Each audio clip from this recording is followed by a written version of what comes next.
Hello guys, and welcome to my build update number 4 for the Italeri 148 Panavia Tornado IDS.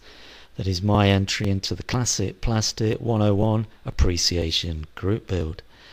This is running till December 31st, so plenty of time for you guys to join in if you want to. Anyway, after finishing the weathering of the aircraft in build update number 3, it was on to doing some scratch building a bit and to get on with the final assembler. So I cut some wine foil to cover those gaps behind the wings, painted them grey to match that grey on the wing. I then drilled holes in the top of the pylons, cut some paper clip to length, pushed those in to the pylons. I then drilled corresponding holes on the underside of the wings, and then located those pylons into both wings. And then it was on to mounting the ordnance, so I started off with the side winders onto their pylons, put them in place, and put the rest of the ordnance and the drop tanks under the wings. Then it was on to wheels, so I got those pieces out ready, glued the legs in place. You can see it's standing on the legs now. I then put the 4 1,000-pound bombs onto the centre fuselage pylons, and that was followed by gluing in the front wheel bay doors, followed by the 2 main wheel doors and the little lights there, landing lights, and then I stuck in the air brakes. After that, I put those 2 little fins onto the sides of the vertical stabilizer, then drilled little holes into the ends of the lights and painted them red and green. That's the port side one in place, and that's the starboard side one in place. And after that, I carefully painted the detonator strip on the top of the caniper using a fine brush. I then wanted to do some scratch building covers for the air intakes. So I cut some kitchen foil out, primed it black, painted them olive green, and I also wanted to scratch build a canopy jack. So I took a length of sprue, drilled an hole in the end, cut a length of paper clip, pushed that in the end, bit of styrene card to do the location pieces at the ends, primed them black, painted it white, and then tested it in location to see how it looked. I like the look of it, so I painted the red stripes around, and then all that was left to do was clear coat it and weather it.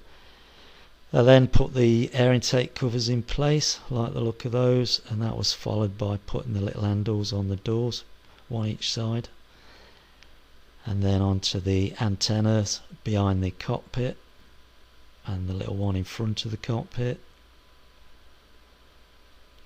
And then after that, I put that little landing light in on the front wheel assembler. Then it was on to tie straps. I did the underside tie straps for the air intake covers.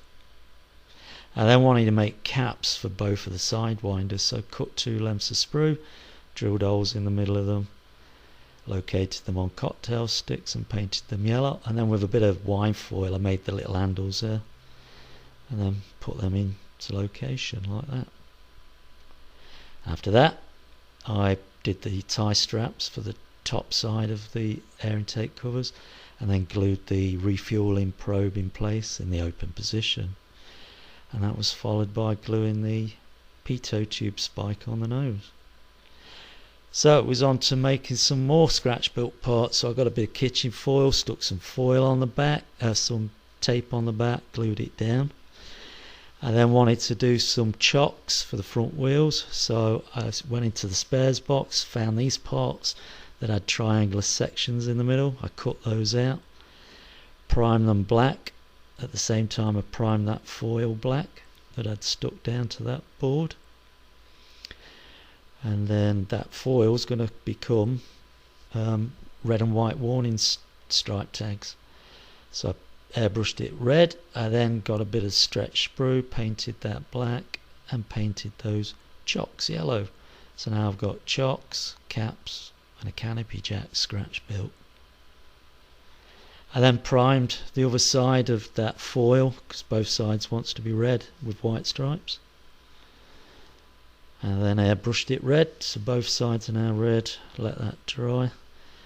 And then sealed both sides in with a flat clear coat. And while that was drying, I got some acrylic wash and did some chipping on the leading edges of the aircraft and the pylons, etc. And then cut some lengths of the red painted foil, painted the white stripes, and then cut that down and shaped the ends to make them look like tags. And then I stuck them in place. There you can see them on the side and top of the air intake covers, on the bombs, on the end of the caps, on the side of the drop tanks and the rest of the ordnance. I then located one on the end of the pitot tube so the pilot doesn't smack his head on that. And then located the canopy and the jack in the open position, followed by the chocks on the front wheels.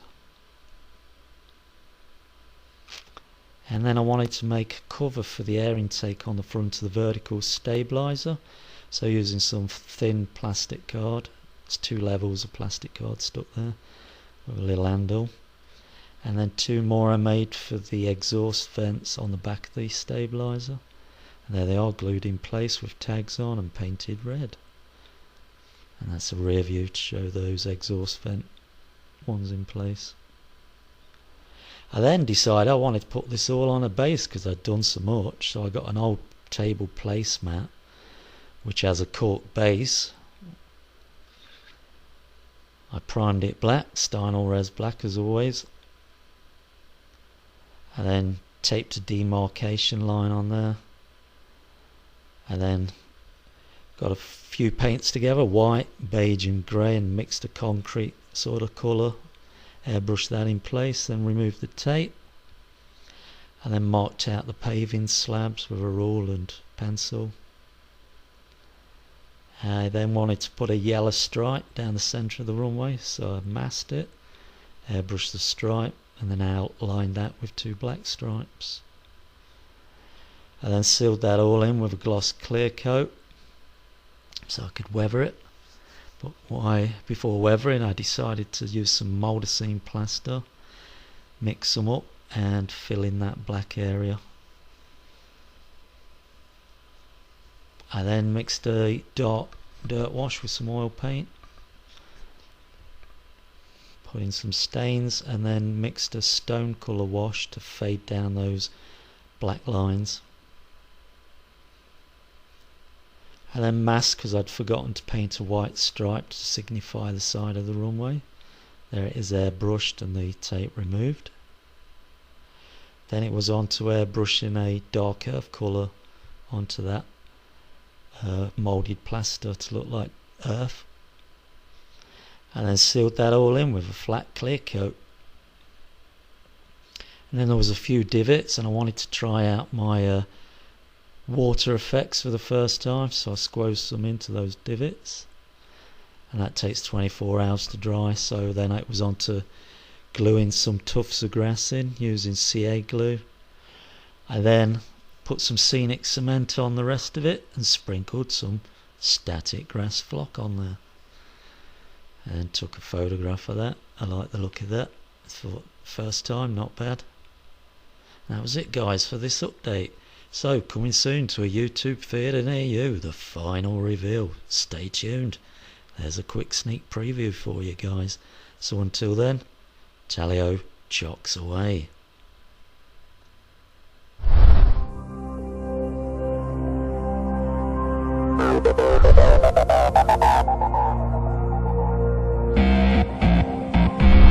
Panavia